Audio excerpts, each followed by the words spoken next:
ಘಟ್ಟದಲ್ಲಿ ಸಂಭವಿಸಿದ ಕಪ್ಪೆ ಚಿಪ್ಪು ದುರಂತದಲ್ಲಿ ಪಾರಾಗಿ ಚಿಕಿತ್ಸೆ ಪಡೆಯುತ್ತಿರುವ ಮಹಾದೇವಿ ನಾಯ್ಕ್ ಅವರು ಘಟನೆ ಕುರಿತು ಮನಕಲುಕುವ ವಿವರಗಳನ್ನು ಹಂಚಿಕೊಂಡಿದ್ದಾರೆ. ಕುಂದಾಪುರದ ಖಾಸಗಿ ಆಸ್ಪತ್ರೆಯಲ್ಲಿ ಚಿಕಿತ್ಸೆ ಪಡೆಯುತ್ತಿರುವ ಅವರು ಬೆಳಗ್ಗೆ ಸುಮಾರು 10 ಗಂಟೆ ವೇಳೆಗೆ ನಾವು ಕಪ್ಪೆ ಚಿಪ್ಪು ಆಯಲು ನದಿಗೆ ತೆರಳಿದ್ವು. ನಮ್ಮ ಕುಟುಂಬದ 13 ಮಂದಿ ಹಾಗೂ ಪರಿಸರದ ಓರ್ವ ವ್ಯಕ್ತಿ ಸೇರಿ ಒಟ್ಟು 14 ಮಂದಿ ಇದ್ದೆವು ಎಂದು ಹೇಳಿದರು. ಕಪ್ಪೆ ಚಿಪ್ಪು ಆಯ್ದು ಹಿಂತಿರುಗುತ್ತಿದ್ದ ವೇಳೆ ಏಕಾಏಕಿ ನದಿಯಲ್ಲಿ ನೀರಿನ ಹರಿವು ಭಾರಿ ಪ್ರಮಾಣದಲ್ಲಿ ಹೆಚ್ಚಾಯಿತು. ನನ್ನ ಕಣ್ಣೆದುರು ಎಲ್ಲರೂ ನೀರಿನಲ್ಲಿ ಕೊಚ್ಚಿಕೊಂಡು ಹೋದರು. ನನಗೆ ಸ್ವಲ್ಪ ಈಜು ಬರುವುದರಿಂದ ಹೇಗೋ ದಡ ಸೇರಲು ಸಾಧ್ಯವಾಯಿತು ಎಂದು ಅವರು ಕಣ್ಣೀರಿನಿಂದ ಘಟನೆಯನ್ನ ನೆನಪಿಸಿಕೊಂಡರು. ಈಜುತ್ತಾ ಸಹಾಯಕ್ಕಾಗಿ ಕೂಗುತ್ತಿದ್ದಾಗ ದೋಣಿಯಲ್ಲಿದ್ದ ಯುವಕ ನನ್ನನ್ನು ಮತ್ತೋರ್ವರನ್ನ ರಕ್ಷಿಸಿದ್ರು. ಇನ್ನೊಬ್ಬರು ಈಜಿ ದಡ ಸೇರಿದ್ರು. ಆದ್ರೆ ನೀರಿನ ವೇಗ ಸುನಾಮಿ ಅಂತಿತ್ತು. ಈಜು ಬಲ್ಲವರಿಗೂ ತಮ್ಮನ್ನ ರಕ್ಷಿಸಿಕೊಳ್ಳಲು ಸಾಧ್ಯವಾಗಲಿಲ್ಲ ಎಂದು ತಿಳಿಸಿದ್ದಾರೆ. ನಮಗೆ ಕಪ್ಪೆ ಚಿಪ್ಪು ಆಯುವ ಅನುಭವವಿತ್ತು, ನದಿಯ ಸ್ವಭಾವದ ಅರಿವು ಇತ್ತು. ಆದರೆ ಇಂತಹ ದುರಂತ ಸಂಭವಿಸಿದೆ. ಹಿಂದೆಂದೂ ಕಾಣದ ರೀತಿಯಲ್ಲಿ ನೀರಿನ ಅಬ್ಬರ ಏಕಾಏಕಿ ಹೆಚ್ಚಾಯಿತು ಎಂದು ಮಹಾದೇವಿ ನಾಯ್ಕ್ ದುಃಖ ವ್ಯಕ್ತಪಡಿಸಿದ್ದಾರೆ. ನಮ್ಮವರನ್ನೆಲ್ಲ ಕಳೆದುಕೊಂಡು ಆಸ್ಪತ್ರೆಯಲ್ಲಿ ಮಲಗುವ ಪರಿಸ್ಥಿತಿ ನನಗೆ ಬಂದಿದೆ ಎಂದು ಅವರು ಭಾವುಕರಾದರು. ಇನ್ನು ಭಟ್ಕಳದಲ್ಲಿ ಸಂಭವಿಸಿದ ಈ ದುರಂತದಲ್ಲಿ ಹಲವರು ನೀರಿನಲ್ಲಿ ಕೊಚ್ಚಿ ಹೋಗಿದ್ದು, ಮೃತರು ಮತ್ತು ನಾಪತ್ತೆಯಾದವರಿಗಾಗಿ ಶೋಧ ಕಾರ್ಯ ಮುಂದುವರೆದಿದೆ. ಘಟನೆ ಕರಾವಳಿ ಭಾಗದಲ್ಲಿ ತೀವ್ರ ದುಃಖದ ವಾತಾವರಣ ಸೃಷ್ಟಿಸಿದೆ. ನೀವು ಎಷ್ಟು ಗಂಟೆಗೆ ಹೋದ್ರಿ ಅಲ್ಲಿ? 10 ಗಂಟೆಗೆ ಹೋಗೋದು. ಹಾಂ, ಓಕೆ. 10 ಗಂಟೆಗೆ ಹೋದವರು ಎಷ್ಟು ಜನ ಒಟ್ಟು ಸೇರಿ ಹೋಗಿದ್ದು?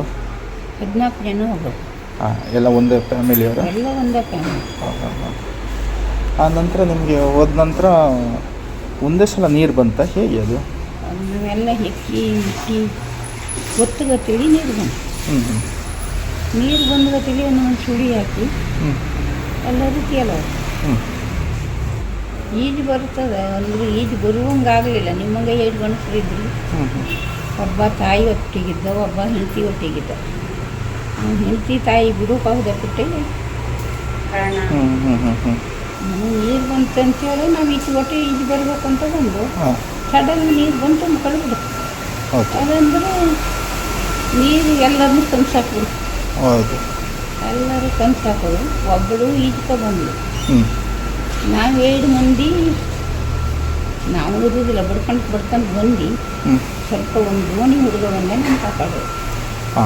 ನಮ್ಮ 7 ಜನ ದೋಣಿ ಹುಡುಗ ಬಂದ ಕಾಪಾಡೋದು. ಎಲ್ಲ ಆಗಿತ್ತು ಅಮ್ಮ. ನಾ ಕೇಳಿದಾಗ ಅಮ್ಮ ನೀನು ಫಸ್ಟೇ ನೀರಿತ್ತ? ಇಲ್ಲ ಮಗ, ಫಸ್ಟ್ ಬಿಟ್ಟಿತ್ತು. ಬಿಟ್ಟು ಹೆಕ್ಕಿ ತುಂಬಿ ಬರುವತ್ತಿಗೆ ಒಂದೇ ಸರಿಗೆ ಸಡನ್ನಾಗಿ ನೀರು ಬಂತು ಮಗ. ಎಂತ ಮಾಡ್ಲಿಕ್ಕೂ ಆಗಲಿಲ್ಲ. ಆದರೂ ಹೇಳ್ದೆ ಮಗ, ನೀರು ಬಂತಲ್ಲ ಬೆಟ್ಟಕ್ಕೆ ಹೋಗೋಣ ಇಟ್ಟು. ಇಲ್ಲ ಇದು ನೀರಲ್ಲ ಅಂದರು. ಆದರೂ ಒಂದು ಸರ್ತಿಗೆ ಸಡನ್ನಾಗಿ ಬಂತು ಮಗ. ಎಂತ ಮಾಡಲಿಕ್ಕೆ ನಾ ಸ್ವಲ್ಪ ಈಜಾಡ್ತಂತ ಬಂದೆ. ಇಲ್ಲಂತೆ ಆ ಹುಡುಗ ಅಲ್ಲೆಲ್ಲೇ ಕೂತವನಂತೆ. ಆ ಹುಡುಗ ಇವರು ಹಿಂಗೆ ಕೈ ಈಜುತ್ತಾ ಬಂದು ನೋಡ್ಕೊಂಡು ಆ ಹುಡುಗ ಬಂದು ಇವ್ರು ಕಾಪಾಡೋದು. ಇವ್ರು ಕೂಗ್ರಂತೆ ಸರ್, ನನ್ನ ಕಾಪಾಡಿ ಅಂತ ಕೂಗಿದ ತಕ್ಷಣ ಇವರು 2 ಜನ ದಡ ಸೇರಿಸಿದ್ದಾರೆ. ದಡ ಸೇರಿಸ್ಮೇಲೆ ಆ ಬಾಡಿ ಅವ್ರನ್ನೆಲ್ಲ ತಕ್ಕ ಬಂದಿದ್ದಾರೆ. ಆದರೆ ಅವರು ನೀರು ಕುಡಿಲಿಲ್ಲ. ಸಡನ್ನಾಗಿ ಪ್ರಾಣ ಹೋದಂಗಾಯ್ತು ಸರ್. ಸಡನ್ನಾಗಿ ನೀರು ಇದು ಮಾಡ್ರು ನೀರೆಂತ ಬರಲಿಲ್ಲ ಅಂತ. ಅದ್ರ ಚಿಕ್ಕಮ್ಮ ಅದೇರೆಲ್ಲ ಸಡನ್ನಾಗಿ ಪ್ರಾಣ ಹೋದಂಗಾಯ್ತು. ಅನಾಥ ಆಗೋದ್ರು ಸರ್. ಎಲ್ಲರೂ ತಾಯಿನ ಕಳ್ಕೊಂಡಂಗಾಯ್ತು. ಯಾರು